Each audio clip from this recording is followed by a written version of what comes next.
السلام علیکم ورحمۃ اللہ وبرکاتہ۔ بسم اللہ الرحمن الرحیم۔ عبداللہ بن عمرو رضی اللہ تعالی عنہ کہتے ہیں کہ رسول اللہ صلی اللہ علیہ وآلہ وسلم نے فرمایا، پہلا گروہ جو جنت میں داخل ہوگا وہ فقراء اور مہاجرین کا ہوگا، جن کے سبب سے مشکل حالات سے بچا جاتا رہا ہوگا۔ جب انہیں حکم دیا جاتا سنتے اور اطاعت کرتے۔ اگر ان میں سے بادشاہ وقت کے پاس کسی کا کام ہوتا تو مرنے تک اس کا کام نہ ہوتا، اور یہ حسرت اس کے دل میں ہی رہ جاتی۔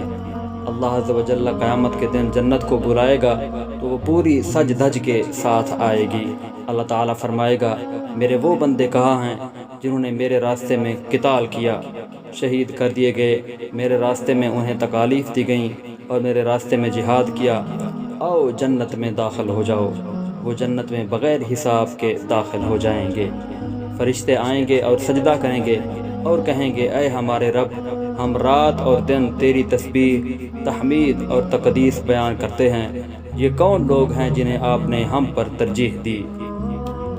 رب عز و جل فرمائے گا، یہ میرے وہ بندے ہیں جنہوں نے میرے راستے میں قتال کیا اور میرے راستے میں انہیں تکلیف دی گئی۔ فرشتے ہر دروازے سے ان کے پاس آئیں گے، تمہارے صبر کی وجہ سے تم پر سلام ہو، آخری انجام بہت اچھا ہے۔